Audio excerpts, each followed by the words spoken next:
Et il avance sans savoir où il allait. C'est la foi.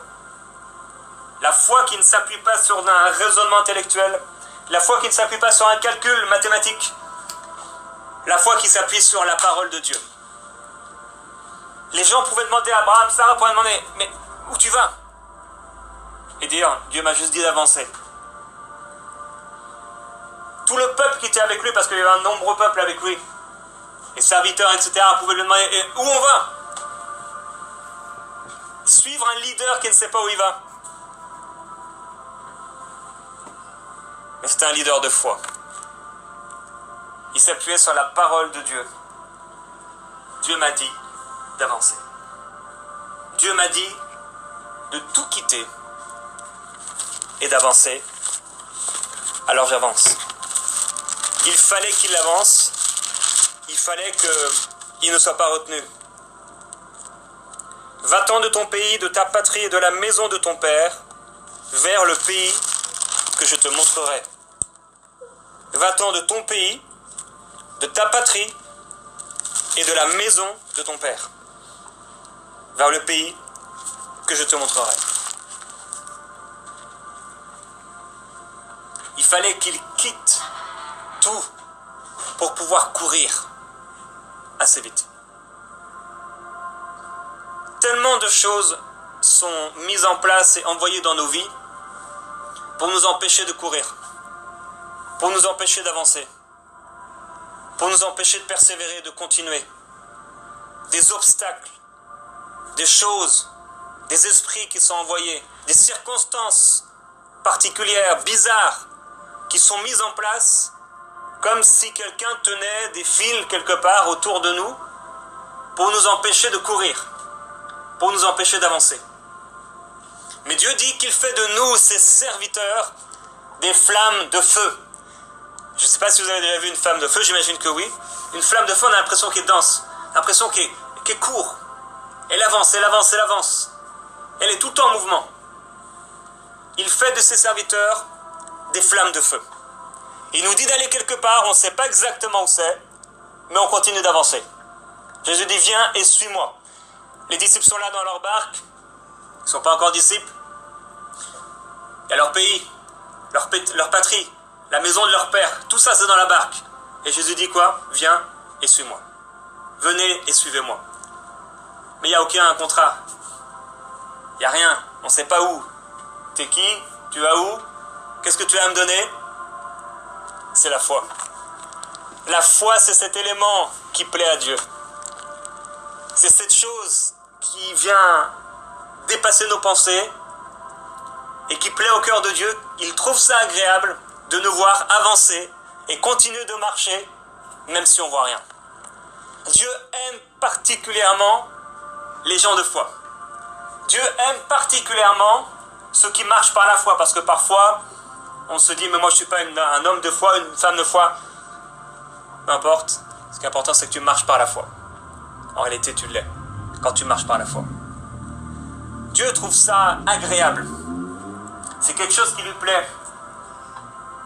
La confiance que l'homme lui accorde. Dieu se plaît à prendre les choses qui sont faibles et encourager ses enfants à marcher avec ces choses faibles sur lesquelles ils ne peuvent pas vraiment s'appuyer. Peut-être juste prendre un petit appui pour aller un pas de plus. Et Dieu trouve ça agréable. Dieu trouve agréable de nous faire marcher dans des endroits difficiles. Il trouve ça agréable de nous faire traverser la mer. Il trouve ça agréable de nous faire marcher sur l'eau. Il trouve ça agréable de nous amener à travers le désert.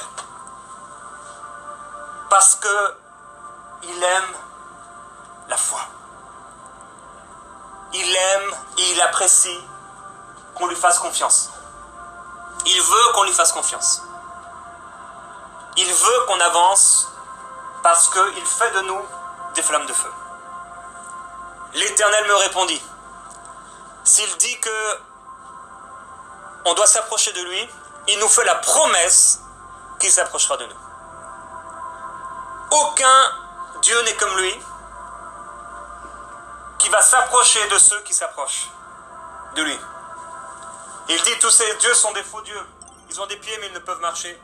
Des oreilles, ils ne peuvent entendre. Une bouche, ils ne peuvent parler. Mais notre Dieu est aux cieux, il fait ce qu'il veut. Il marche, il entend, il peut parler, nous communiquer la vision. Et il parle, et il communique. Et il nous envoie comme des flammes de feu. L'ennemi de nos âmes, l'esprit de Sanballat, c'est un esprit qui veut nous bloquer, qui veut nous arrêter. Néhémie dira, j'ai reconnu que ce n'est pas Dieu qui l'a envoyé. Il y a des esprits qu'on doit reconnaître, parce que ces esprits veulent nous arrêter, veulent nous bloquer et veulent nous limiter pour nous empêcher d'être ces flammes de feu. Si on n'est pas des flammes de feu, c'est qu'il y a quelque chose qui nous a arrêtés. C'est qu'il y a quelque chose qui nous a bloqués. Il y a quelque chose qui nous a limités. La Bible dit qu'on était autrefois retenus dans l'esclavage à cause du péché. On était retenus, on était captifs. On ne pouvait pas avancer. On ne pouvait pas être des flammes de feu. On était esclaves. Mais il nous a libérés pour la vraie liberté. Pour qu'on puisse marcher, pour qu'on puisse avancer, pour qu'on puisse courir, pour qu'on puisse être des flammes de feu. Alors les raisonnements obscurs, les mensonges, les choses qui viennent contre nous, les esprits qui sont envoyés contre nous, les circonstances sataniques, humaines, charnelles, la chair qui veut prendre le dessus, toutes ces choses veulent nous empêcher d'être des flammes de feu. Il dit, l'Éternel me répondit en ces termes, écris une vision, grave-la sur les tablettes, afin qu'on la lise couramment. Et c'est très intéressant, j'ai découvert que, afin qu'on la lise couramment, en réalité, il est écrit, afin que court celui qui la lit. Écris une vision, grave-la sur les tablettes, afin que court celui qui la lit. La version Darby d'ailleurs va le traduire comme ça, et littéralement c'est ce qui est écrit. Il faut que tu écrives la vision, il faut que tu la graves sur les tablettes pour que lorsque tu vas la lire, tu puisses courir. Dieu nous appelle à courir.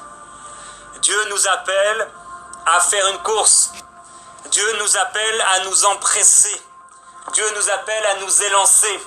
Dieu nous appelle à avancer. Le seul moment où on doit s'arrêter, c'est pour guetter ce qu'il va nous dire. C'est pour l'écouter. À moins qu'il nous dise de nous reposer, on est censé avancer. Heureux ceux qui ne marchent pas selon le conseil des méchants, qui ne s'arrêtent pas sur la voie des pécheurs, qui ne s'assiedent pas sur le banc des moqueurs, et qui trouvent leur plaisir dans la loi de l'Éternel. Alors il y a s'asseoir, il y a s'arrêter, il y a marcher, et nous on doit courir. Il y a une course de persévérance, une course de foi, une course d'endurance, une course d'espérance. Quelqu'un qui n'a plus d'espérance, c'est quelqu'un qui s'est arrêté. On connaît le Dieu de l'espérance. On est censé avancer. On est censé enflammer. La Bible dit, il donne de la force à celui qui est fatigué. Il augmente la vigueur de celui qui tombe en défaillance. Les adolescents se fatiguent et se lassent, et les jeunes hommes chancellent, mais ceux qui se confient en l'Éternel renouvellent leur force. Ils prennent le vol comme les aigles. Ils courent et ne se lassent pas. Ils marchent et ne se fatiguent pas. Voilà ce à quoi Dieu nous appelle.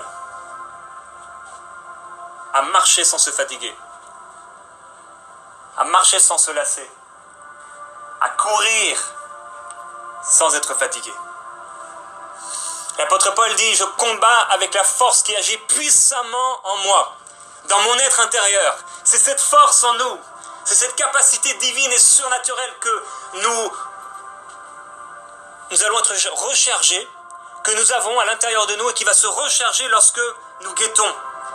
Et lorsque nous nous mettons à part pour l'écouter et pour l'entendre, pour guetter, pour voir ce qu'il va nous dire. Et quand nous sommes là sur le tour, sur le rempart, il vient nous fortifier dans notre être intérieur et il nous rend capables de tout surmonter. par la force qui agit puissamment en nous. Il y a une force qui agit en nous. Jésus a dit, je vous baptiserai du Saint-Esprit et de feu. On est appelé à être en feu. On est appelé à être rempli. On est appelé à avancer. Du Saint-Esprit et de feu.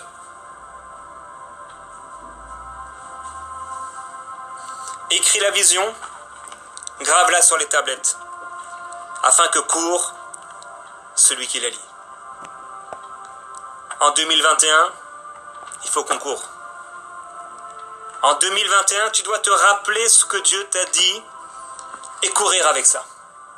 C'est peut-être un mot, c'est peut-être confus, il t'a peut-être dit juste, suis-moi. Mais tu dois courir à le suivre. Tu vas peut-être arriver à un moment où tu as l'impression que, ok, comme quand des enfants jouent à cache-cache, ils vont se suivre pendant un temps, peut-être l'un court plus vite que l'autre, et l'autre se retrouve maintenant, il n'a plus d'indice et il essaie de trouver. Peut-être parfois tu vas te retrouver comme ça.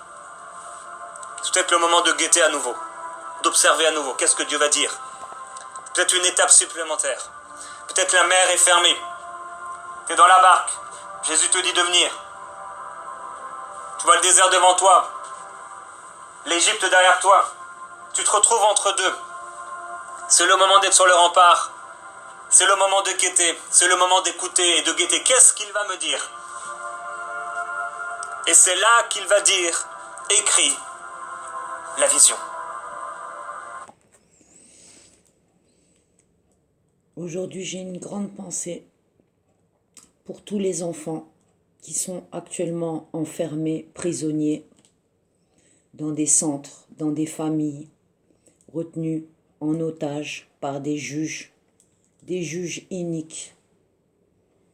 Aujourd'hui, c'est la journée de Saint Joseph. Saint Joseph pour les enfants. Comprenez ce message. Tu ne pourras le comprendre que si tu guettes et que si tu es à l'écoute. Relayez cette vidéo. Ce que je fais ici, seul Dieu le sait. Alléluia. Amen.